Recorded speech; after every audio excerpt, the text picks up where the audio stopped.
It looks like it's just you and me. So That'll work. let's cater this to you. Okay. Um, so I'm very, I guess, as I'm new, so I kind of just drop in and just kind of pick up what I can pick up. So Okay. So how long are you still trading demo?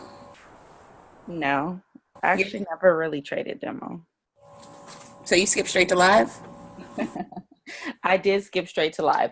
I didn't go with like thousands of dollars, but I put in like 100 and then just kind of going from there. And No, I've only been in for a week. I feel you. Let me see. I want to see if I could. You've only been in for a week, so you've only been trading for a week. Yeah. Oh, so at least we getting you at the beginning, so we're still good. Yeah. Thank But you. like jumped in, stayed for like 6 months, and now you're like, okay, man. Yeah, no. I'm still fresh, so learning. Okay, perfect. But you've made it through IML Academy, the basics. I did. I made it through the basics. I've watched some of the um gosh, what is it? The ITV. I watched a few of those. I don't know, but I just feel like, as they're talking, it just seems like it's just talk, and I'm not really learning anything because I have to look at it at the same time, and I don't know. So that's why I just jumped in. Okay, I get it. So one of the things that helped me while I was going through IML Academy and what's recommended is to test whatever you learn, test your strategies, whatever you see on IML TV, test it out in your demo account because while you're playing with it, you don't want to really be risking your own money. Um, Especially when they introduce something to you that you haven't heard about, a new strategy you have not heard about. Okay. Hmm. One of the biggest things that we all need to focus on and actually take to heart is risk management. Have you tackled that yet? I have not tackled it. Again, I think that's something when we start talking about the risk management, it becomes a little, I'm not gonna say challenging, but it's somewhat confusing because you're whatever percentage versus however much money you have up, and so what I've been doing as far as the risk management, what's been really my guide so far is the swipe trades. And then when you're in the swipe trades, um it kind of gives you the little notification on the end to it gives you a suggestion on what you should risk. And so that's kind of been somewhat of a guide. And then I still think of how much I'm willing to, how much can I lose, but I still don't have the full concept of how much you're gaining, you know what I mean? So like I said, the whole risk management thing, it becomes really confusing. Oh, what do you have here? Okay, so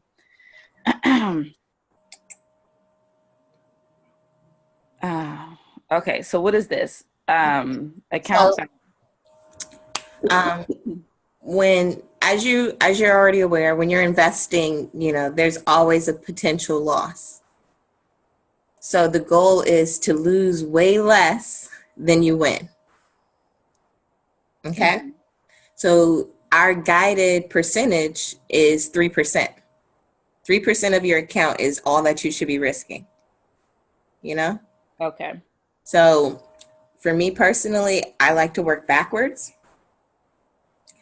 Let's say, like, so what I have on the screen right now, let's say we start an account with $100. Hmm. If we're going to start with 100, then all we can risk per trade is calculated here. So for example, if I'm going into one trade, just one that I'm completely sure about, then I will go in with the full 3%. So I'm risking $3 out of 100. Right. Now, the way that is set up, if that doesn't work in your favor, you still have 97% of your account to play with. Yes. So I guess my biggest question with this, because I understand that concept, 3%, $3. That's what I guess that's our max risk. But how is it that whatever like you earning more than what you risk? Because if I'm going to risk 3%, then how is it that I gain more than that? And that's where what the pips come in, and how many pips? Or Yeah, so that's where the pips come in, but that's where your discretion comes in. You know, don't get into a trade, even if it's on swipe trades. If they're sitting there saying that you're risking 30 pips to gain 20, that's a bad setup.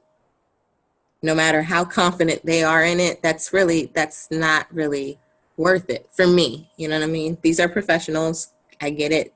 They've been doing it for a while. But I don't want to get into a trade where I'm risking so much, not even to make that back. right. So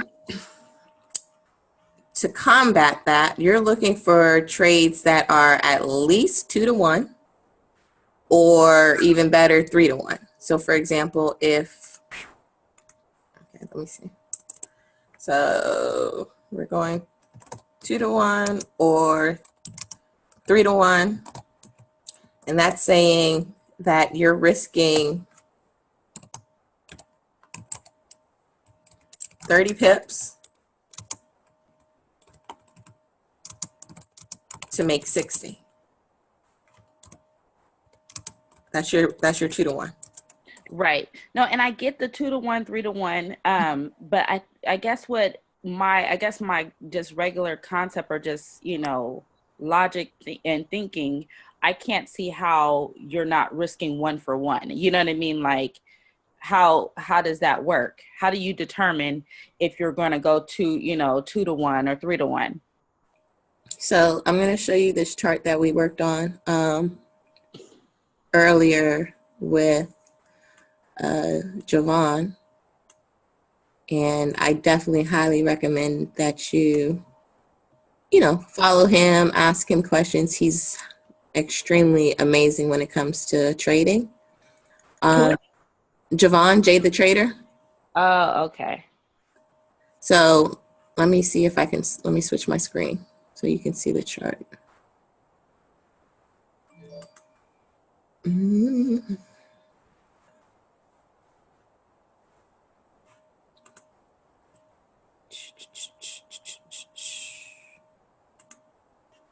Okay, let me know when you can see it.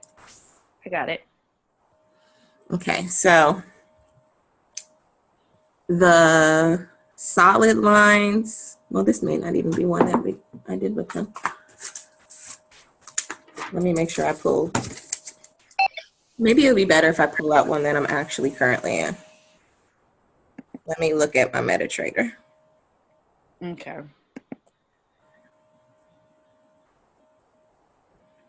But when you're charting, you're looking to see if you think that particular trade is going to go the distance. You know what I mean?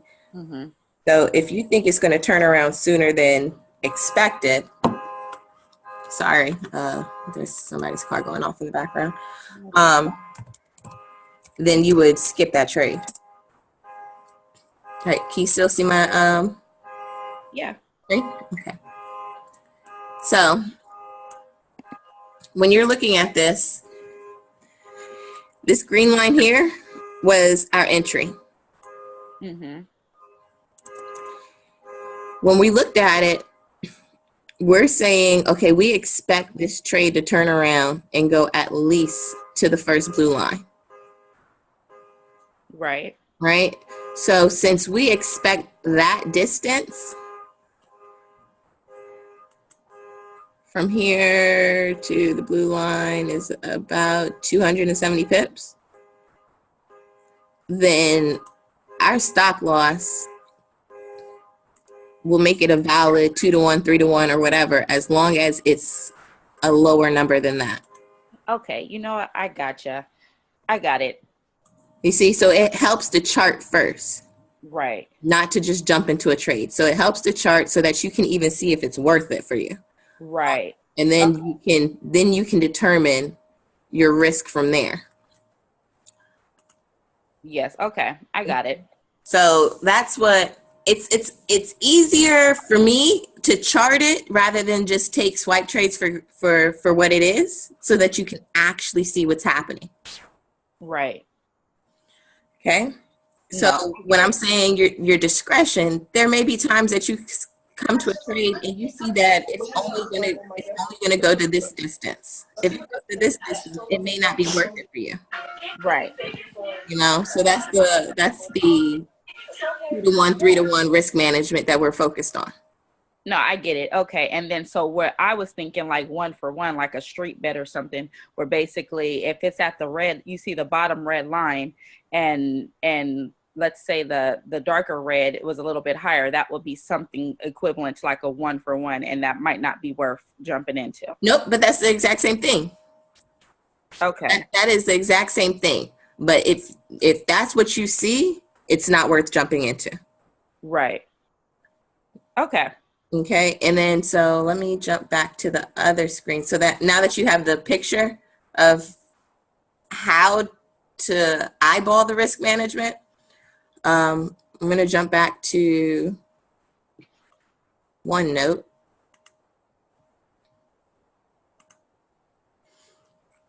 And so remember, we're doing the 3%. So with the 3%, working backwards, you know that you only have $3 to risk. Mm-hmm. If you want to split this $3 up among 3 different trades at 0.01 lot size, then by all means do it. I recommend, if that's what you're going to do, to scale in. And by scale in, I mean, let's see, one of these things will let me draw.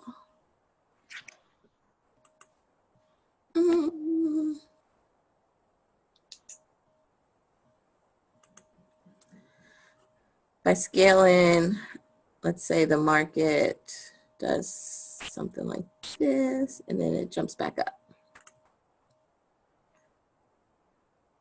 And I want to get in at, say I get in here with a 0.01. And then my stop loss, sorry, is hypothetically like here. I would wait until the trade moves from here to the distance of my stop loss, which makes my 1-for-1. Mm-hmm.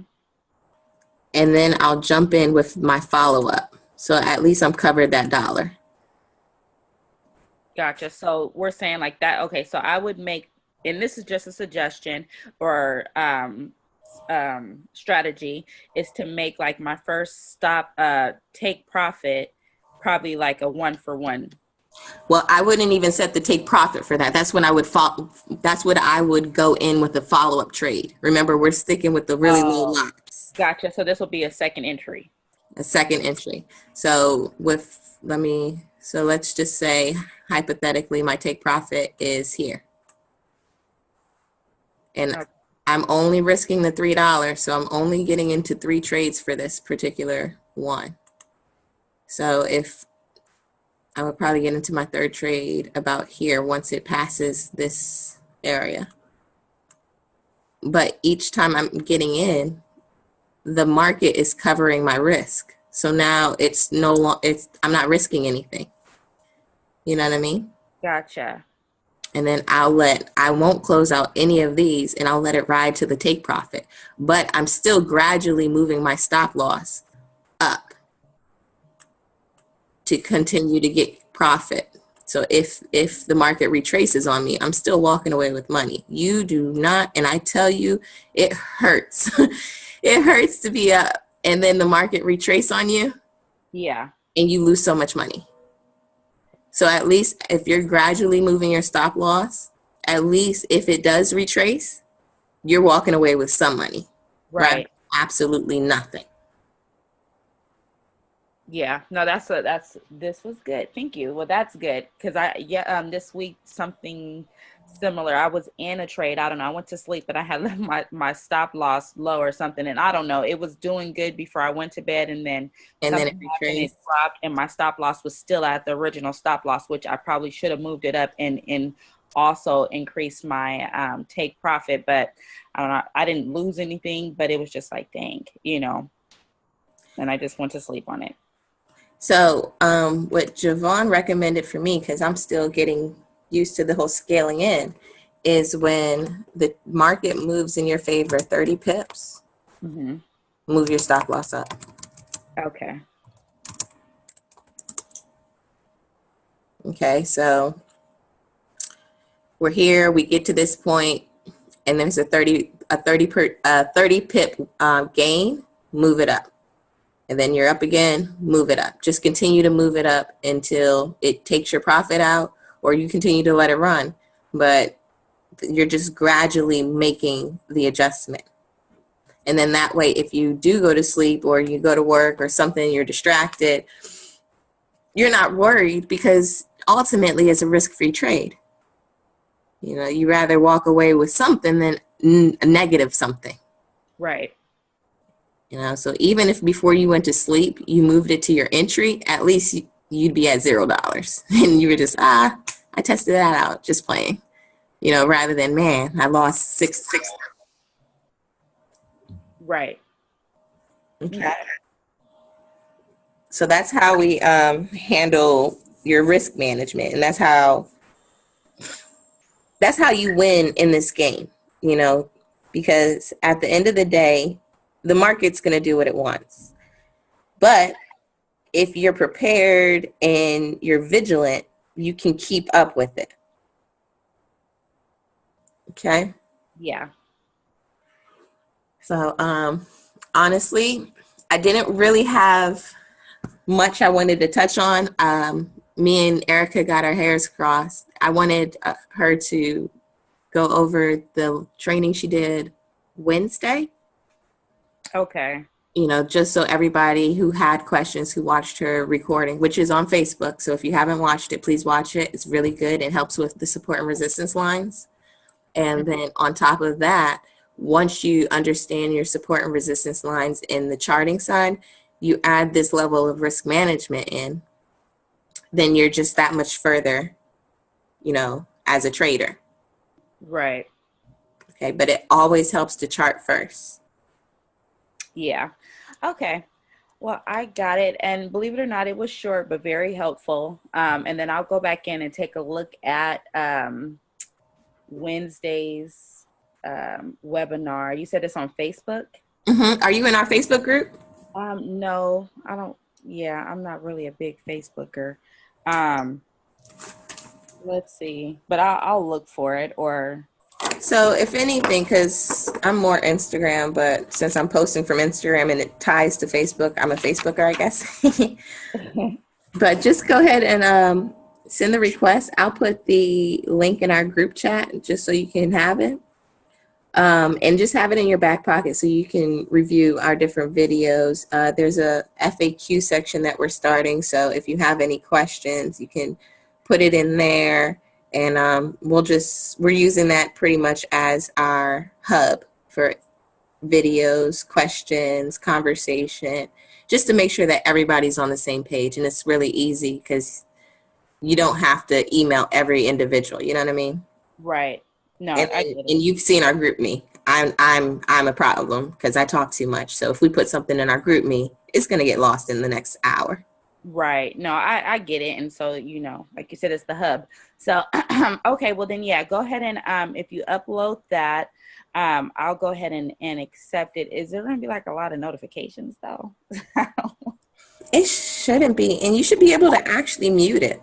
You know what? I'll mess around with it or have my son mess with it. Yeah, because you should actually be able to mute that. Okay. Sometimes I don't even get the notifications. I think I have our Facebook group muted. Yeah, that will work. So I'll go ahead and I guess I'll get in there and just take a look at it. No, but believe it or not, like I said, this was very helpful because just this week that was part of my issue. And what I was doing, like I'll get the swipe trade, and a lot of the stuff I'm doing from my phone. And so that was one of my things I was going to jump into this week was actually start the charting from my computer before jumping in a trade, just kind of like okay, and then kind of getting a grasp or understanding on why they went with this trade. And so I was doing a little bit of that this, over the week, but I didn't really completely dive in to get that thorough understanding. And so, and then this risk management part, honestly, because that was one of the things I was just like, what the heck? I have no idea what they're talking about here, and so this was very helpful. Yeah, and keep in mind, so at the bottom of Swipe Trades, when they give us what their risk management, they usually say like $1,000 account, things like that. So keeping that in mind, you may need to scale it to fit the account you have. Yeah. So if they have a 200 pip stop loss, that may be too much for you. Mm-hmm. So that may be a trade that you can't immediately get in, but you can watch for. So if the market retraces low, in between their suggested entry and their suggested stop loss, that may be where you enter, rather than entering exactly when they say to enter and then risking 200 pips that you honestly, with a small account, may not have to risk. Right. Another question that I have, because I started with $100 just to kind of test the water. So I was going to increase my deposit, about $1,000 just so I can kind of get into the game. What do you suggest? Should you think I should just kind of keep learning with the 100 or, I would suggest that you do stick with the 100 unless you're going to jump into your demo. If you're going to jump into your demo, then you can go with $1,000. Me personally, like if you ask somebody else on the group, like Travis, his risk level is beyond this world. Mine is not. Mm-hmm. So it really depends on your risk level. And then also it depends on how well the $100 account has been doing for you. You know what I mean? So if you've been struggling to build that account and you've been losing way more than you've been winning, then maybe it's not time for you to jump into such a large account. Right. Well, I can say yesterday I finished at 117, but I had it was a real up and down week. I dropped down to like $90 and it went to like, you know what I mean? So it was just kind of fluctuating, but I closed at 117. So I'm like, okay, so what is it going to look like if I go ahead and put up 1,000? Oh, it'll look pretty. But, so with your $100 account, what lot size have you been using? 0.01? I did 0.01 and then I did one at 10%. So at 0.1. At 0.1. So that, that was your dollar trade. Yeah. Again, it's your personal risk level. Yeah. Okay. The larger your account, the more you can leverage. So it'll allow you to do higher. But you may not be ready for that because whatever leverage you use, you have to also realize that it may benefit you, but it also may hurt a lot harder. Mm-hmm. Like that 30 pips for 3 cents. For a 10-cent lot, $3 versus losing $30 is what you're going at. So right. If you're not ready to lose $30 in one trade, then one, you want to keep your lot size at a 0.01 or 2 or whatever, and then go from there. Because that'll be the same even if you had $1,000 account. If it's going to sting you to lose $30, then you're going to have to adjust it. You know what I mean? Because you may have a 5,000 account and it still may hurt you to lose $30. And if you're still emotionally attached to it, which we're learning to just see the pips, to just see the numbers and remove the emotion, then maybe you should just stick with your $100 until you get to that point. So I think I'm gonna go with 1,000, and we're gonna have to follow up next week. Okay, I'm easy access. Like I'll respond in our group me. Just let me know. I'll definitely check in with you next week. But as long as you're doing what you're comfortable with, then I'm happy. You know, if you're going to follow anybody's signals, whether it's swipe trades, whether it's J, you still have to stay true to you, because they don't know your personal reasons for trading. They don't know your account balance. They're just giving you numbers based off of what they see. So if you just adjust that for you, then you'll be perfectly fine. Gotcha. Okay. And then you'll actually be a lot more precise once you start charting, because you may not completely agree with what they see. Yeah. And you know what? I agree with that too. Because me and my son did the same thing. We pulled up one of the charts and we looked at it and we're like, okay, well, we see theirs is here. And so my son, well, he was like, well, how about we just make it right here? I'm like, I think you might be on to something, kid, but I didn't know what I was talking about. So I just left it alone, Nope, he was definitely on it, because let me see if, there are times where they'll come at you and they'll say, enter here, stop loss all the way down here with their take profit here. Like, not even worth it, right? Yeah. But if you wait to jump in here after the market retraces, you can still use their same take profit and have more. Yeah. Yep. Okay. Okay, so you and your son, y'all are on it. You just have confidence. Yeah. And then always, you can always jump into the chat and say, hey guys, I'm looking at this trade. I see it for a buy. What do you all see? Because we're all going to have different opinions. You may get 8 people who say, yeah, I see a buy, but I don't agree with your stop loss. Okay. That type of conversation definitely helps us learn. Okay. For sure. All right. Well, thank you. I'm actually kind of excited. You answered some of those, like those holes that I had in there. Like, okay, I feel good here, but I am kind of just a jump inner. So, this kind of helped out, especially with that risk management, managing the risk management. So, and then that was already a personal goal of mine, was to get into the charting and kind of understand where, these suggested pairs, or what do you want to call them, trades, or what are they anyway? Are they? I call them signals. Okay. And then just kind of, instead of just listening to their signals, just kind of like adjusting it to my comfort, since this is my money and my risk. So exactly. That was already like this week's plan, like how we're going to do this differently. We're going to, we're going to modify it to my likings, And so the risk management. Have you started keeping a journal? I do have a journal. Okay. So, watch, while you're jotting down in your journal, the different pairs. I do not know that phone number. Well, you're jotting down these different pairs and how well they're working out, you'll see whether or not your stop loss has been too tight. So if you have a 15 pip stop loss and it keeps getting hit, you can see that just by looking back at your notes. It's really hard to try to look at a chart and say, well, I don't know what happened, because you got to keep track of it. Yeah. Then that way, if you adjust it by 5 pips and it doesn't hit, you're like, all right, so 20 pips seems to be where I am. I can handle 20 pips. And then you just keep building from there. But you have to know what you've done in order to critique and correct it. And then also back to the lot sizes and risk management again, depending on the lot sizes you use, you may hit your 3% quicker than you want to.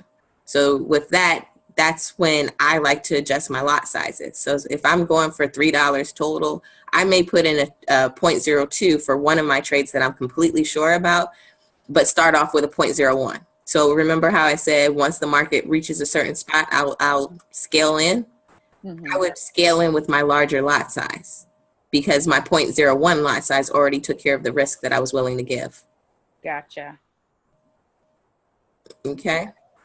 I got it. Thank you. Oh, and I have another question, maybe very silly, but if we can refresh how we come up with the pips. I know it's like the 4th.